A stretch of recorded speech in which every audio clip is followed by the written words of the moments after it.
And here we go. Good evening, everybody, and welcome back to another episode of the Illinois Green Party series. I'm your host, David Rich.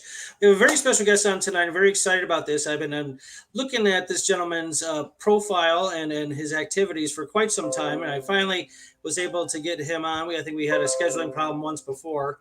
Um, Aric McBay, organizer, farmer, and author of 6 books. Aric, hello. Hello, it's a pleasure to be here. Thank you so much for being here. Seriously, I'm very excited about the next 55 minutes. Why don't we just go ahead and get going here and tell us about how you got involved in environmentalism, activism, and in general? Sure. So I got involved in activism when I was pretty young. I was going to elementary school and high school in the 90s. And so that was a time when environmentalism had really broken into the mainstream, right? Right. Yes. Greenpeace was on the news all the time. Everyone was concerned about pollution and Yep. saving the whales and that sort of thing. So it was in the air, and so I got involved with fairly mainstream environmentalism, even from being in elementary school. And as I got older and more involved with different things, going beyond selling Tupperware to raise money to adopt whales, I got especially with solidarity with Indigenous activists in Canada, in so-called Canada. And so, growing up where I did in Northern Ontario, there is a very long history of colonialism, of resource extraction there. And I wrote about this a bit in my book, Full Spectrum Resistance. But essentially, in doing that work, in working with Indigenous communities that were trying to protect their land from clear cutting, that were trying to protect their land from mercury poisoning, this sort of thing, it became clear to me that the problems of pollution, the problems of environmental destruction, were much deeper than individual choices that individual people were making. That it's really about broader systems of power, colonialism, capitalism, this sort of thing, that are more important than the individual choices that we make most of the time. And so, from there, my activism went into, I guess, onto its kind of current trajectory. So I wanted to understand, okay, so if social change is about power and not about kind of individual choice, then how do movements generate power? And that's been what a lot of my work and a lot of my writing has been about, trying to address that, trying to answer those questions. And over the last 25 years or so, I've also worked with a huge number of different kinds of organizations to try to understand those problems and also to develop my own skills. So I've been a union organizer. I've worked with migrant farm laborers. I've worked with militant conservation groups like Sea Shepherd, and I've done tree Oh, wow. sits. So yeah, all of these sorts of things, to try to understand how we can develop the power, how we can develop the movements we need to, not just to save the planet from climate change, but to build a society that's actually worth living in. That's grandiose and profound. Wow, that's great. This is an extra special thing too, being that you're Canadian and you're doing all this in Canada, or a lot of it in Canada. Because I don't think I've had anybody on the show from Canada, so we get that perspective that we don't hear a lot Mhm. concerning Indigenous rights, Indigenous people's rights. The only thing that comes to the forefront now of my consciousness is the whole Catholic school thing, Yes. finding the children's bodies and stuff, which was absolutely horrifying. Yeah. Yeah. Not that I put it past Catholicism to do something like that, but if you just look at their history, um, can you expand on more of what's going on up there? Like, is how is we, people in America tend to see, like, Canada as this ultra left liberal thing going on, and Tristan Trudeau, even though he just outlawed handguns, whatever. Um, uh, and that, environmentally they're more progressive and that kind of thing. Would you agree with that in comparison to the United States?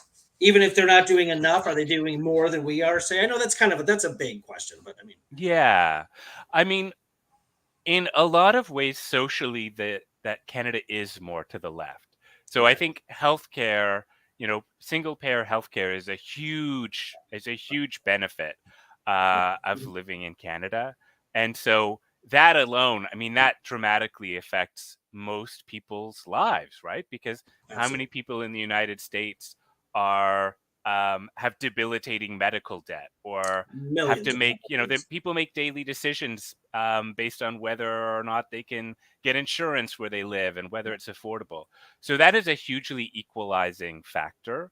I would say in some other ways, it's a lot more complicated.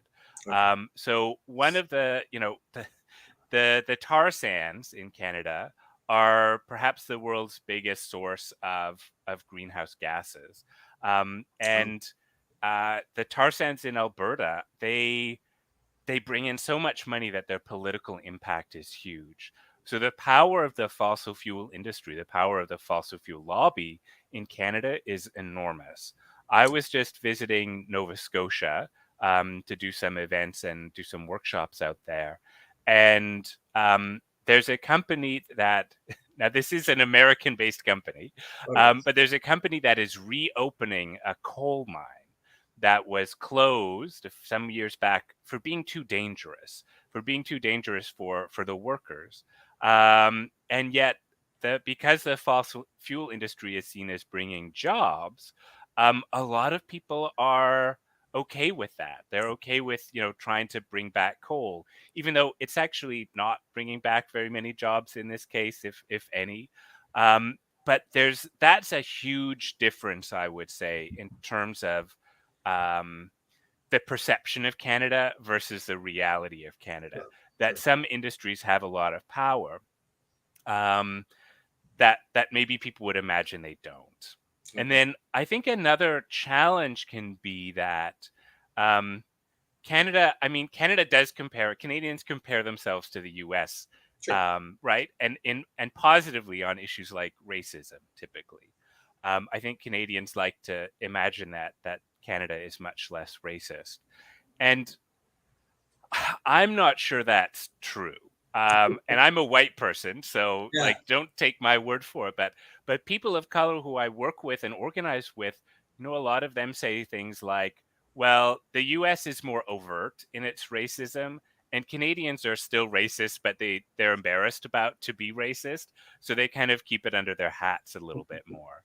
And so that's definitely that can be a problem when it comes to engaging with racism, right? Because if you are in the south of the states and someone has a literal Confederate flag flying out in front of their Capitol building, then that's something you can engage with, right? Someone can go and climb that and take the flag down. Whereas if people are pretending that it doesn't exist or that it's something else, that can be challenging, and that does show up a lot around Indigenous issues. So I think a lot it's racism essentially that allows Indigenous communities to be as poorly treated as they are in Canada. But most Canadians would insist that they're not racist, even if they don't believe that Indigenous communities should have self-determination, for example, or should be able to control what's happening on their ancestral lands. Yeah, I mean, I know many people who would deny being racist that turn around and drop the N word in a second. So yeah, so that denying it doesn't mean much. That's interesting. Now, as far as like outside of politics and government in Canada, how is your movement being received socially? I'm sorry, how is my... I'm just calling it your movement. Oh, okay. Yeah, your resistance movement. How's that being received socially? I would say that it depends on the time. So I would say if we were looking back just before the pandemic, that was a time of really powerful environmental organizing, of Indigenous solidarity organizing in Canada. So, in late 2019, there was a huge upwelling of youth climate activism, especially. Greta Thunberg was inspiring a lot of young people. At the same time, and maybe a lot of people in America don't know about this, But there was a huge kind of upwelling of Indigenous people and climate justice activists in early 2020, because there is a territory on the West Coast in what's often called British Columbia, where an indigenous nation called the Wet'suwet'en is trying to reassert their traditional land base. They're trying to kind of reclaim their traditional land base. And meanwhile, the government, the federal government, is trying to build a pipeline through their land, and a pipeline that the federal government actually bought, because private industry could not afford to make it happen. So there's yet another example of how Canada's maybe not as much of a socialist utopia as people would like to think. But they were the Wet'suwet'en were trying to block this pipeline from going through. And so in February of 2020, the Royal Canadian Mounted Police had a raid on their territory to try to displace them, to try to move in some of this, heavy equipment to proceed. And in response, Indigenous communities all over Canada started to block major intersections, block railways, block highways, all of this sort of thing. And within a week of that RCMP raid, essentially Canada's entire railway network had been shut down by this.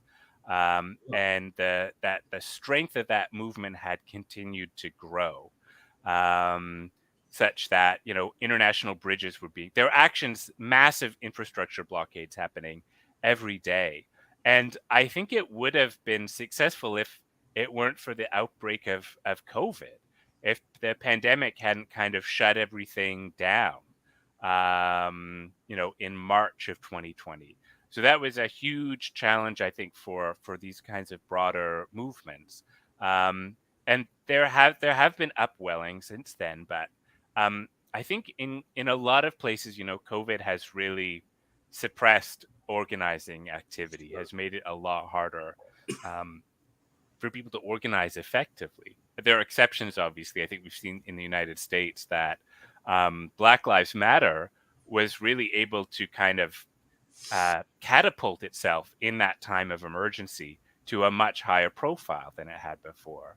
So I think right now, for a lot of the movements or a lot of the groups that I'm working with, the challenge is kind of to build that capacity up again, after almost 3 years of pandemic, to kind of get out of that funk a little bit, and to get out of the sense of exhaustion that a lot of people are having. Sure. I would say in general, it continues to be young people that I work with or that I meet who are most excited about the possibility for more effective forms of organizing, more effective forms of resistance. Because, with climate justice in particular, but with so many issues, young people are further ahead and also feel the emergency more. And this is a generalization, but a lot of people, once they're older, they kind of get used to the injustices in the world, and maybe are not fighting as hard to correct them. Yeah, you can become numb to it because it just becomes so familiar. It's like that whole thing. The last thing that a fish is going to notice is water, sort of thing, because it's just so all over the place. It's like there's no distinguishing between that and any other section of reality, which is unfortunate.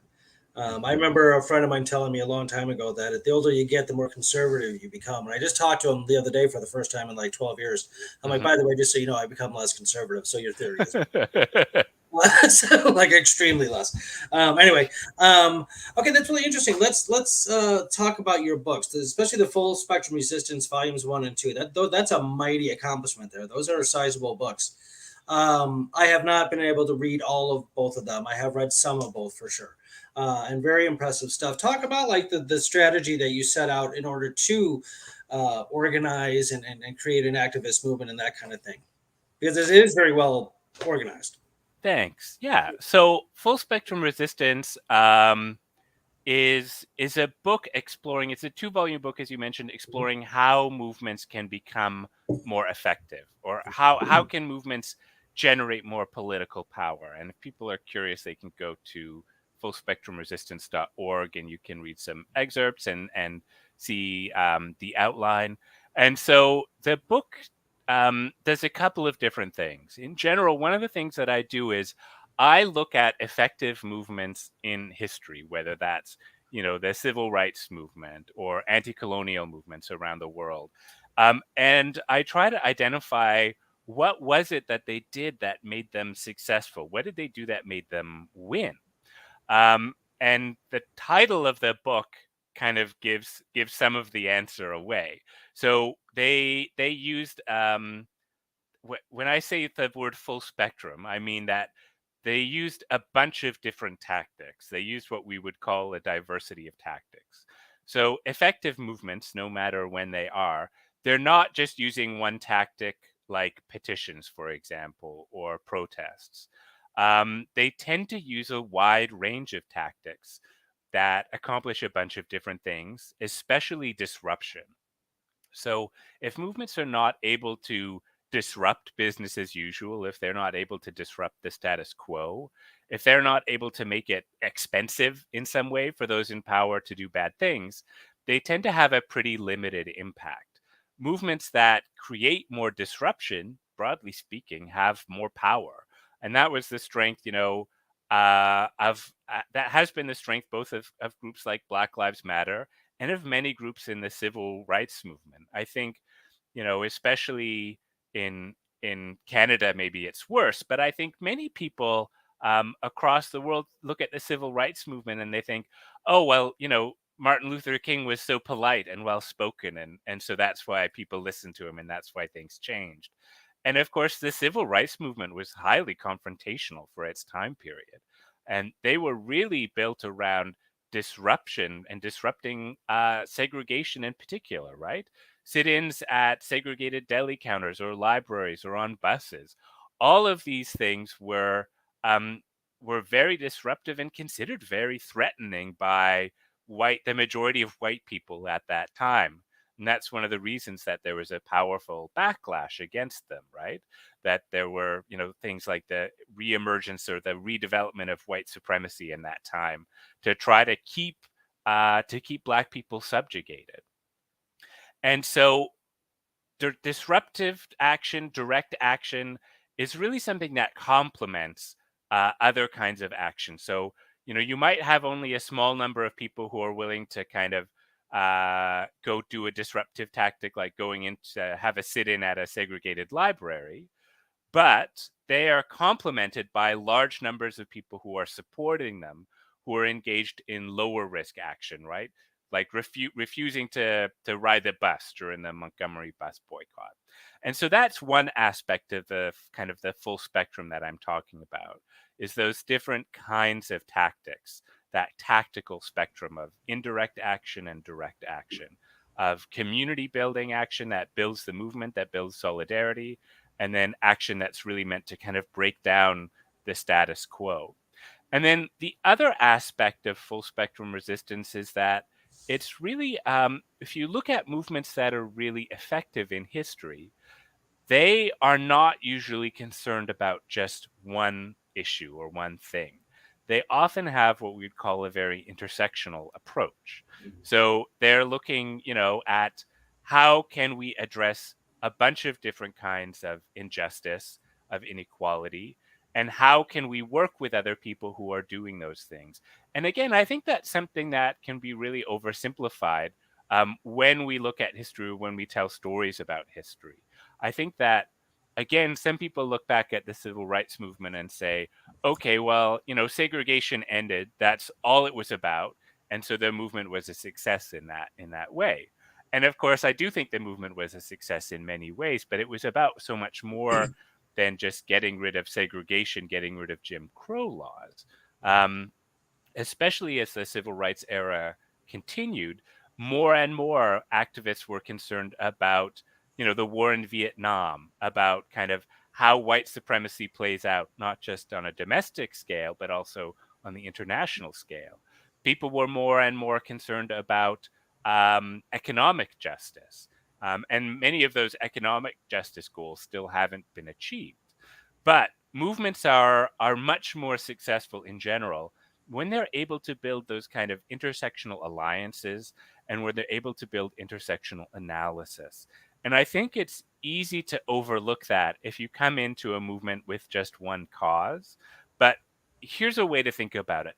Those in power rule through divide and conquer, right? Yes. Those in power, the 1%, whatever you want to call them, they're a very small minority of the total population. I Yes. mean, women technically are a majority of the Yeah. population, right? Yeah. In So, America, quantifiably. yes, exactly. So, those in power only stay there by keeping everyone else divided, by pitting everyone else against each other. And so, the more that movements like feminism, environmentalism, queer movements, the more they can find common cause and alliances with each other, the more powerful they are, and ultimately, the more of a threat they are to those in power and to the status quo, which I think is a very good thing. Oh yeah, absolutely. Okay, so while this is fresh in my head, and since you're talking about the civil rights movement, it's what keeps coming to my mind is Rosa Parks sitting at the front of the bus, refusing to give up her seat to a white woman, and then she being arrested, and that kind of like kicked it all off, if you will. There was stuff happening before that for sure, but that kind of is kind of the iconic moment, if you will. Hmm. Um, I do research on policing in America probably every single day of my life for almost 3 years now. And it's horrifying what I've discovered that a lot of Hmm. people don't know. Um, One of the things I've had police on my radio shows before, and their go to excuse for whatever type of behavior is always, well, it's against the law. My job is to enforce the law. I'm like, well, Rosa Parks sitting at the front of the bus was against the law too, and the cop was known to is recorded as having said, "I have to enforce the segregation laws." Well, first of all, when you become a cop, you don't magically lose your ability to reason and your free will. You don't have to Hmm. do anything. So don't give me that crap. Secondly, above and beyond being a cop, you are a person. And as a Hmm. person, you are a moral agent. And as a moral Hmm. agent, you are accountable and responsible for all your behavior, all of it. If somebody, some idiot legislator tells you you get to treat people a certain way and it's morally impermissible, then you're expected not to do that. Hmm. So this Hmm. whole go-to, it's my job. That's called the Nuremberg defense, by the way. It's what the Hmm. Nazi freaks said at the Nuremberg trials. I was just doing my duty. Well, too bad. Your duty was morally reprehensible. You shouldn't have executed Jewish people just for being Jewish people because it was government sanctioned activity. My go to phrase is like laws, morality always trumps the law, always. Hmm. And I Hmm. haven't met a single person who disagrees with that proposition. How are the cops up in Canada?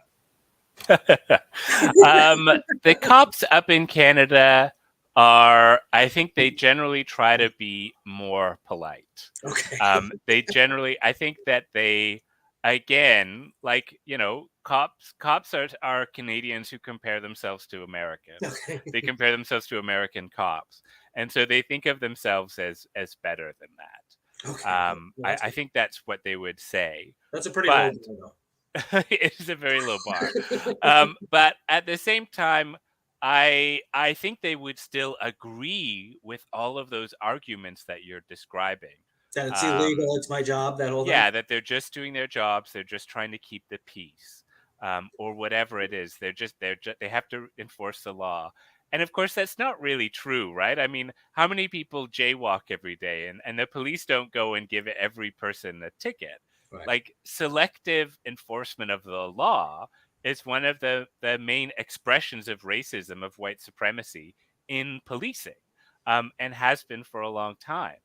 Um, I think in Canada, we see that the police in general are more. I think they're afraid to look bad. I think that that's what it is. I think there's an understanding that the general kind of population here has a lower tolerance for police violence Oh, than nice. the United States does. And I mean, the police do kill people, right? Wrongfully. There have been a number of high profile examples of that. Um, but I think when the police kill someone in Canada, it's often a bigger deal than it is in the United States, right? I mean, if there is, I think if there was the amount of coverage of police violence that there is in Canada, in the United States, you don't have enough hours in the day in CNN's 24-hour news cycle to cover all of the police violence that's going on. And that doesn't mean, I want to be clear that the police do a lot of terrible things and get away with it still. But there's a much different public attitude, and it's that attitude that I think constrains police behavior for the most part. Yeah. Excuse me. Yeah. So one stat that I found disconcerting is that out of about 210 sovereign nations in the world, uh, American police rank number sixth in killings a year. Sixth. Yeah. Yeah. It's truly horrific. Wow. I mean, that's like 3 a day. Yeah. It's unbelievable. And some of the videos that I've seen, although I will say, not that I had data before, say George Floyd, Yeah. but since then I've accrued a lot, and I am definitely seeing a lot of cops getting in legal trouble over. I mean, I just watched a Michael Amiot, Amiot. I don't remember where he was from, but like you could see the video of he pulling a guy out of his car. The guy's on the ground, pinned down by cops, and he's just punching him. He just keeps punching him. It's like, what are you doing? Like, it's ridiculous. And he now is going to jail. That cop. Yeah. Yeah. And rightly so. But it's ridiculous that he thought he was able to do it in the first place. And that's what I really want to know about cops. No cop will come on this show. They're just too afraid. Is like, what kind of, because I also learned from former cops that they're trained to like manipulate you to try to get you to trip up and confess to something that you didn't even do. You see a lot of videos of like when you put your hands behind the back to be cuffed, they keep saying, stop resisting, even when you're not. Because they're trained to say that so they can get you in trouble even further, even more so, even though you didn't resist. I mean, it's just really, and the kicker is we pay them to treat us like this.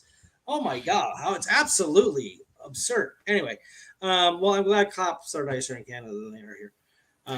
And I should clarify too that, they, just because they're nicer, they're still doing their job in terms of how they approach protests. And I think that when they are out of the public view, like if they're in downtown Toronto and there are 20 people filming them on their cell phones, that's one thing. But I know a lot of activists, forest defense activists, for example, if they're out protecting old growth, then the police are still quite violent in that context because they know that no one is seeing it. Right. There's a lack of accountability in that context. And then in examples like, if they're arresting Indigenous people who are on their own land, trying to protect it from oil pipelines and clear cutting, that's a form of violence, even if they do it nicely, right? Like that's an extension of genocide. That's a huge level of cultural, political, economic, social violence that they're carrying out. And the fact that they're doing it in a nice way is kind of dangerous, right? Because I think, if people see when people see things like the George Floyd tapes on television, most people are rightly horrified. Yes. But when many people in Canada see the RCMP, gently arresting an Indigenous elder to take them away from their own land, a lot of people don't see violence in that. They say, well, it's good that the police here are so much better than in the United States, but they're still destroying someone's culture. They're still destroying someone's land, and that's horrifically violent, even though it doesn't come across maybe in exactly the same way on TV. And that's a very interesting point, and something that I think needs to be said and clarified. There are a lot of false narratives that are going on, definitely in America and probably Canada too. Violence and violate come from the same root word. And so violence does not necessarily merely mean physical aggression.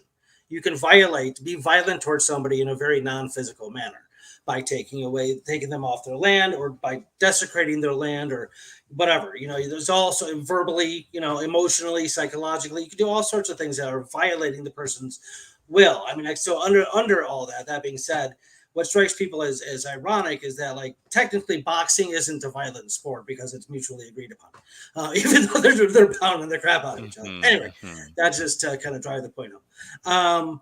Okay, very interesting. And is there a large Indigenous peoples movement in Canada? Because I know, like, the months I've had a few gentlemen and ladies on this show concerning Indigenous rights in America.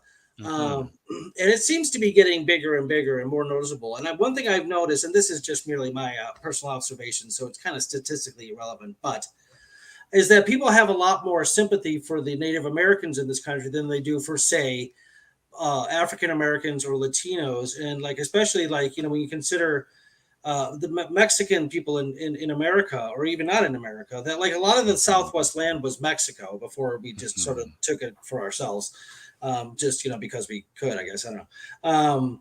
And the same plight of the Native Americans, that when we typically think of a Native American, it's the same thing that we did to the Mexicans down in the Southwest. But there's such a huge bias against Mexican Americans in this country. They're seen as lesser people, that just for the labor that we don't want to do and all that other peasantry feudalism crap, Hmm. that they don't get the same sort of like affection or attention that they should, as Hmm. do the Native Americans. Now, can you kind of compare and contrast Canadians' attitude on that, or what's happening in Canada to that? Yeah, it is. It is difficult to compare kind of the racial attitudes clearly, because again, it depends on where you're from and where you're active. So, what you're describing, that might be true in some parts of Ontario, for example. I think if you were like an oil pipeline worker in Alberta, then those people might be more racist against Indigenous folks because they see them as Right. an obstacle to their jobs or their livelihood Sure. Sure. potentially. Sure. I think in general, though, there are a number of different very powerful Indigenous movements in Canada.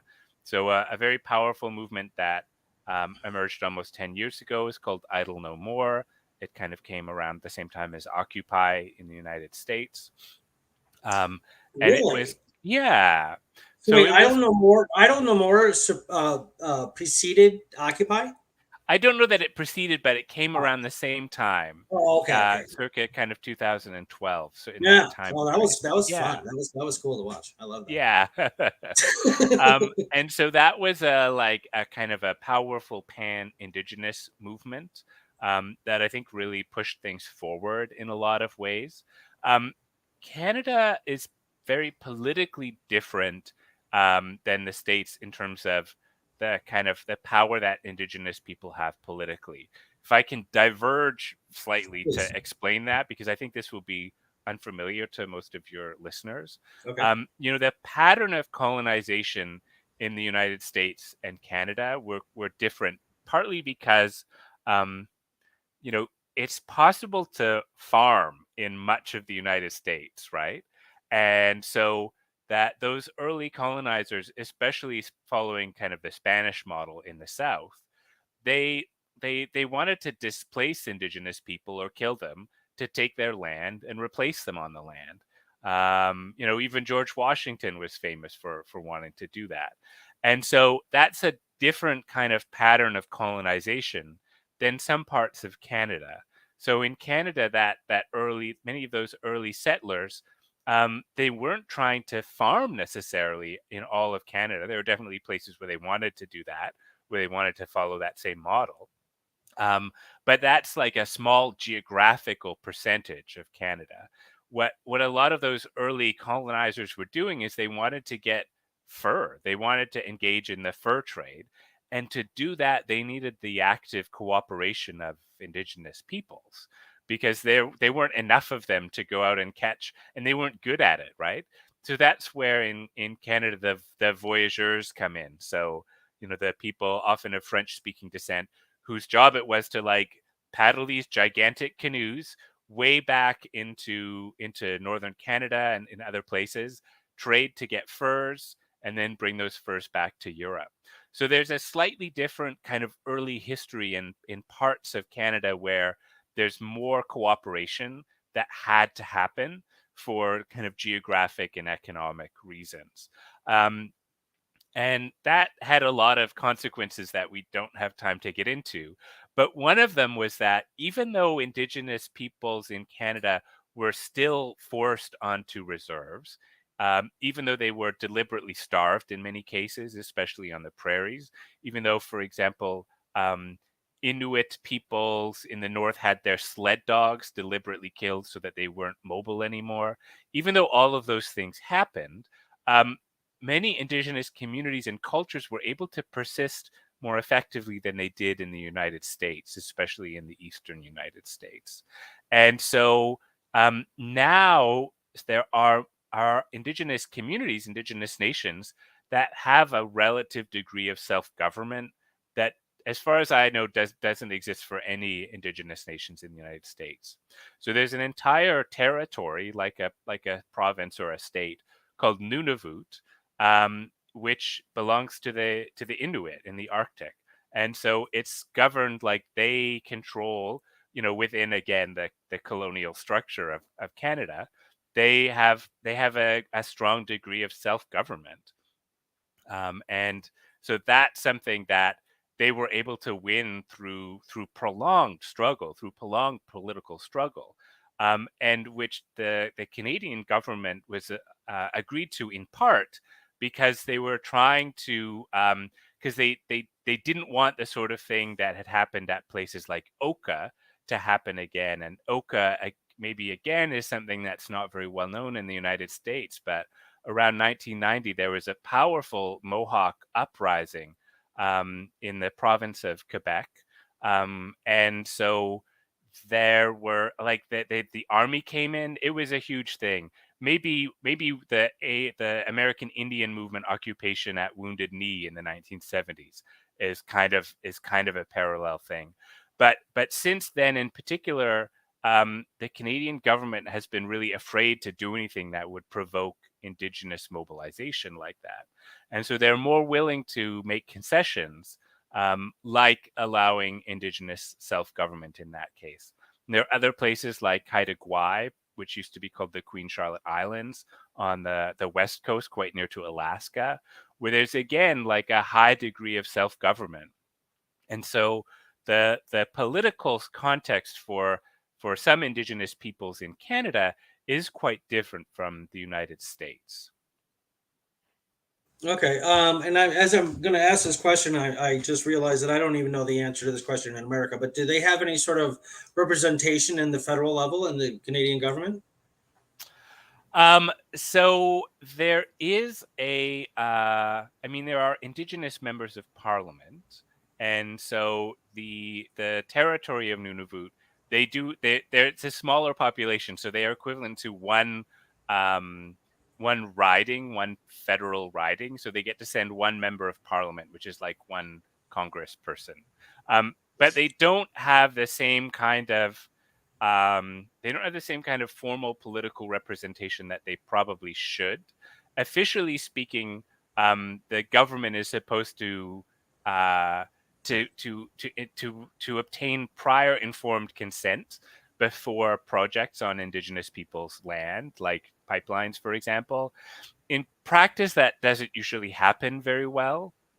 And we'll see if that changes, because the United Nations Declaration on the Rights of Indigenous People has been endorsed by the federal government in Canada. So if that's followed, that will mean a lot of pretty significant changes that would require, more Indigenous permission and more Indigenous power, in the political system. Okay, interesting. The whole history of colonialization in the world, but it's like especially over here, is vast. It is deep. It is more nuanced and detailed than I think people realized. Far more atrocious than what I think most people realize. I just bought a book, and yes, I'm one of those annoying people that buys more books than I can read. So I haven't read it yet, but it's called Decolonization.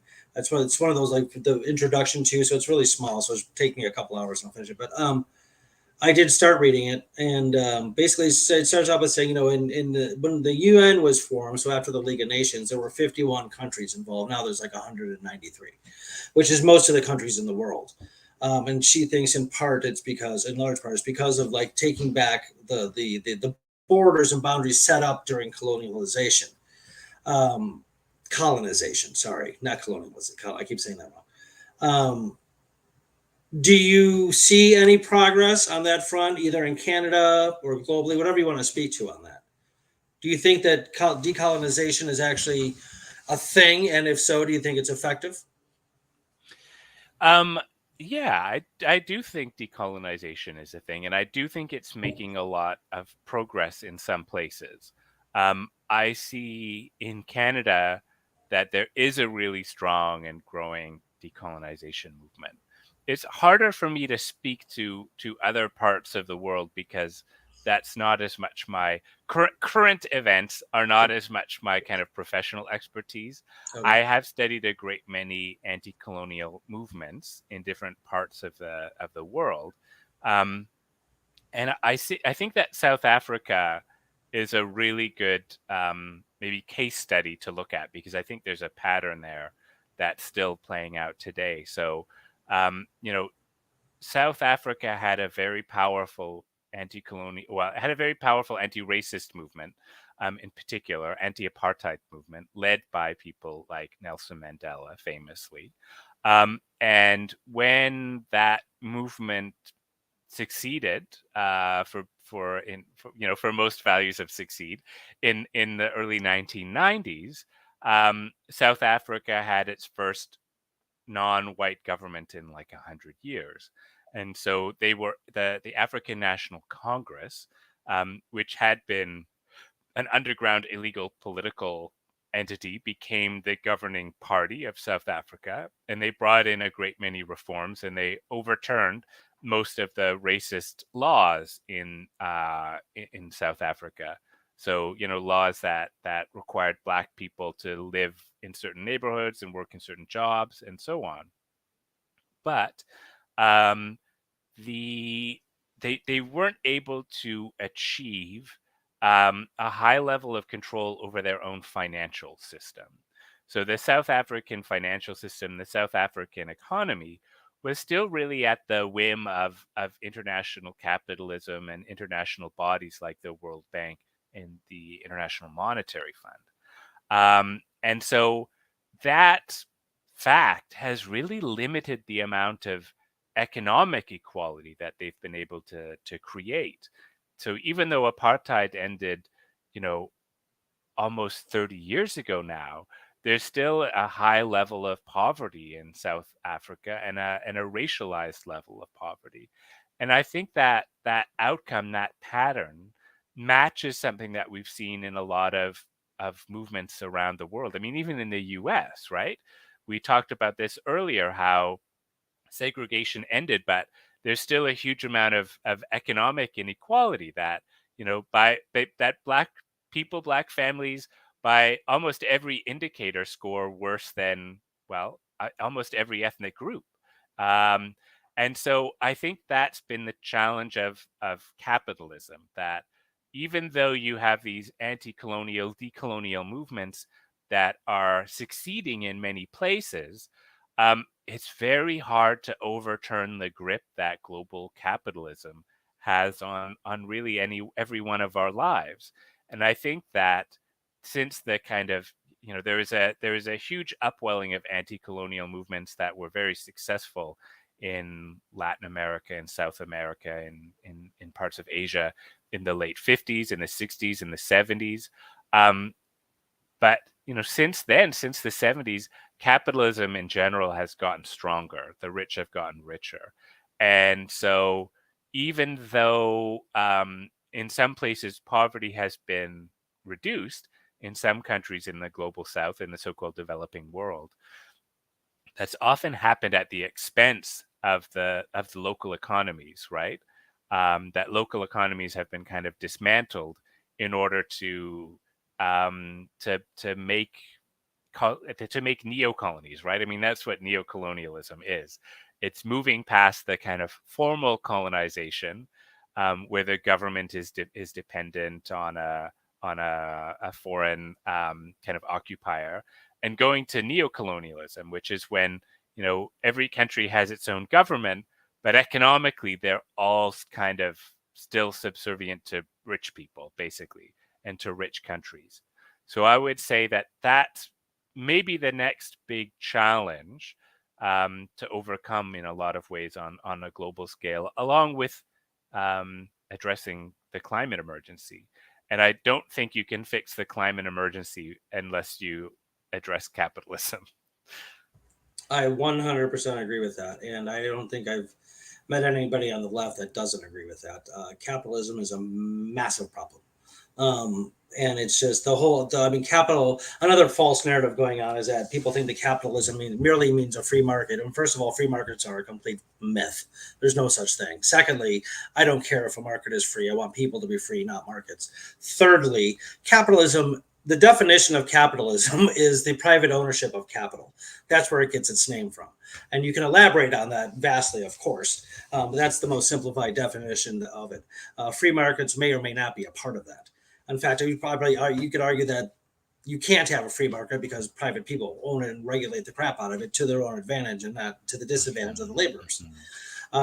People accept their own sort of modern day version of feudalism and slavery as workers in a capitalist system freely, probably because they get so much cool stuff that goes along with it, and it's very materialist based, and that itself I consider to be a huge moral problem. When all it is based on stuff and not virtue or the well-being of people and the planet. I think you got serious problems. But we can have you back on. We'll take down capitalism another time. Let's talk about farming. Let's get into that part of your identity. I also am certified in horticulture, and I have a certification in permaculture. In fact, I just moved to Galesburg, Illinois. The mayor there is Dr. Peter Schwartzman. He's a member of the Green Party, as am I, of course. I'm in the show. And I'm hoping to help him kind of like turn the Galesburg green, which he's doing. And so, like, I got a plot of land, and so I'm going to build a lot of these permaculture structures, bioswales, and hugelculture, and growing stuff out of like bales of straw, which is fascinating, by the way. And to hopefully teach that to people in the community so that they can adopt it themselves, because in part of that is because of the urgency involved, and like eventually food supply chains are going to shut down because of global warming, because of climate change, and all sorts of other things of war, famine, plagues, politics, money. There's all sorts of reasons where I'm just waiting for the global collapse to happen at any minute. We have 7 years, literally 7 years till 2030 to reduce our carbon emissions globally by 45%.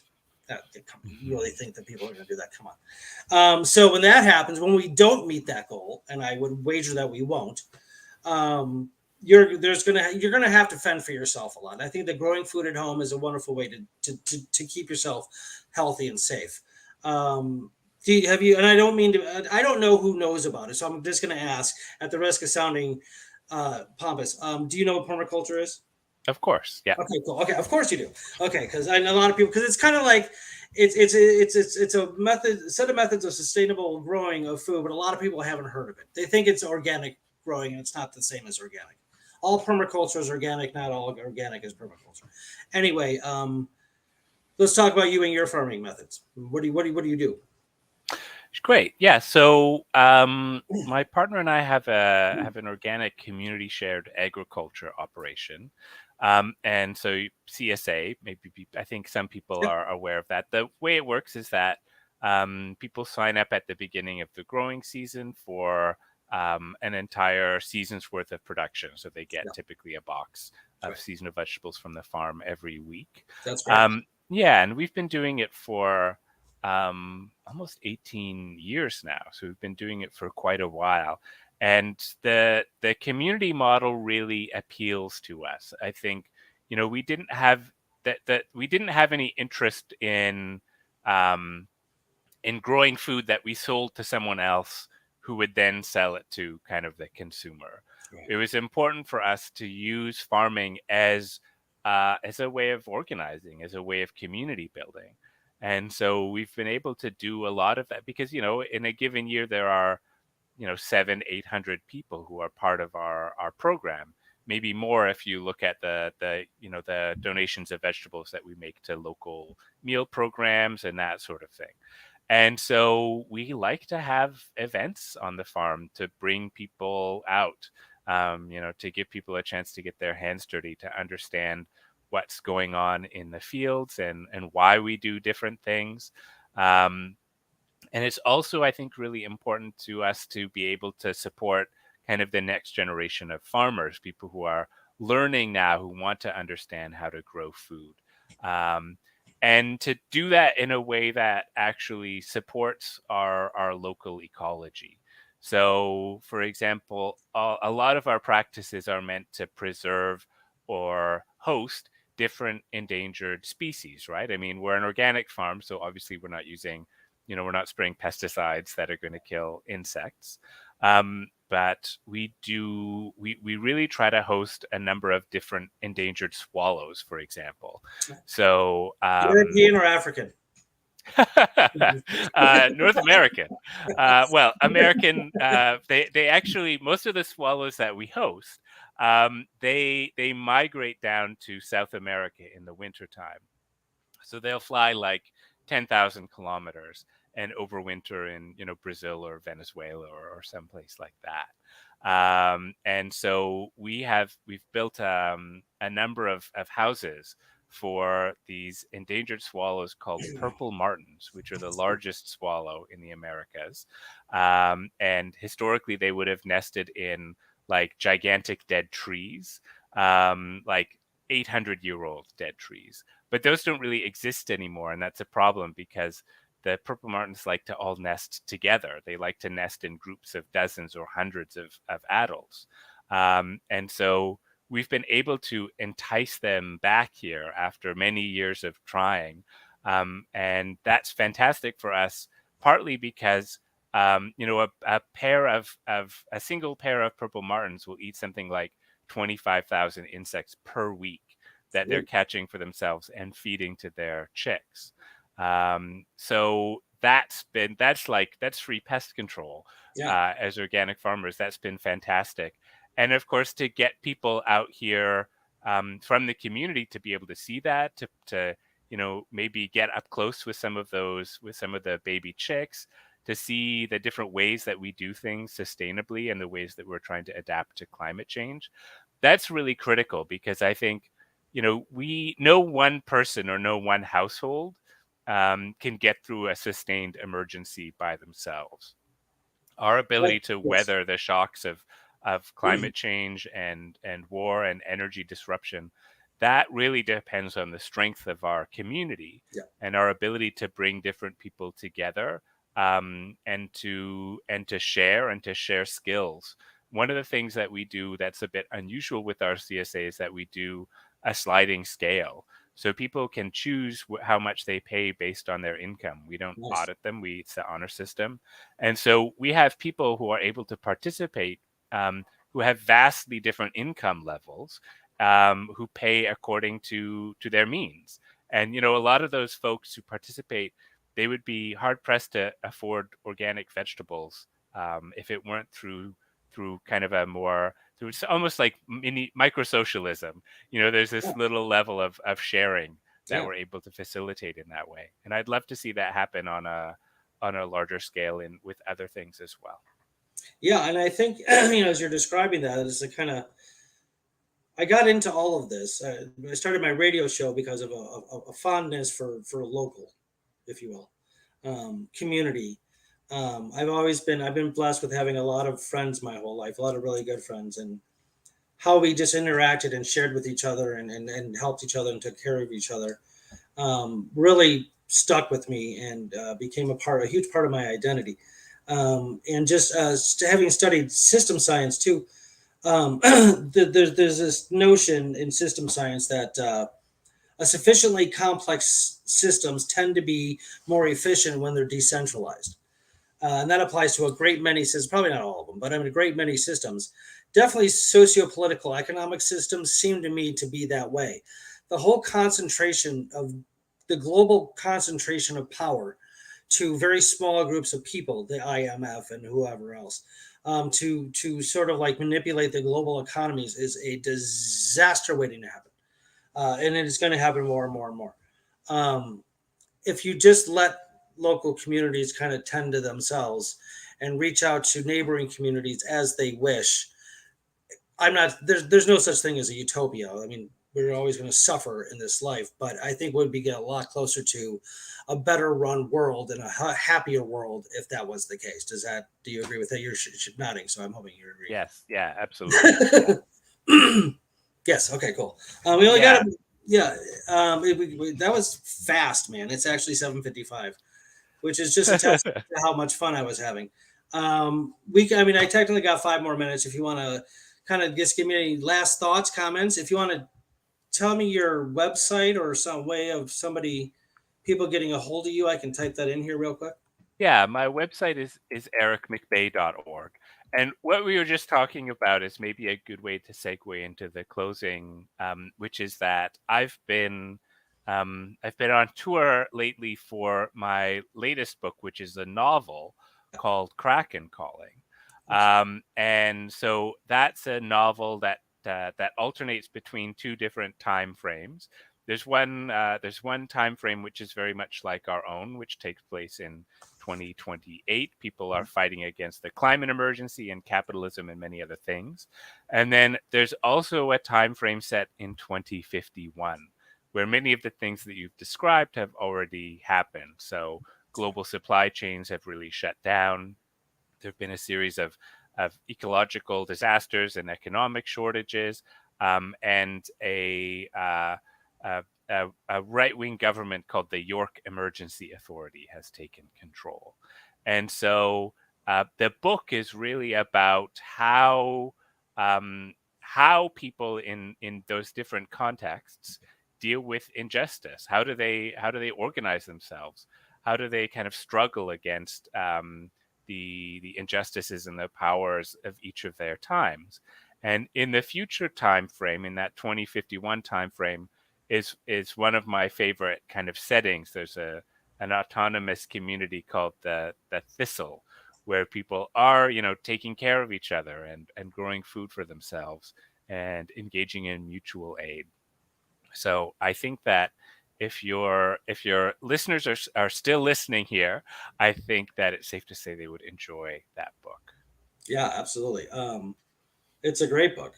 It's a fantastic book. I read most. I'm not quite done, but I'm most of the way through it, and it's. I won't speak of it yet because I want people to read it for themselves. It's very well written. Seriously, I mean, Thank you. there's very few things that I love more than words, and so this is very cool. Well, that's great, Aric McBay. Thank you so much for coming on the show. And if you wouldn't mind, I'd like to reach out to you and have you on again because we're just scratching the surface now. You have a depth of knowledge, experiences, and information I think that people need to hear.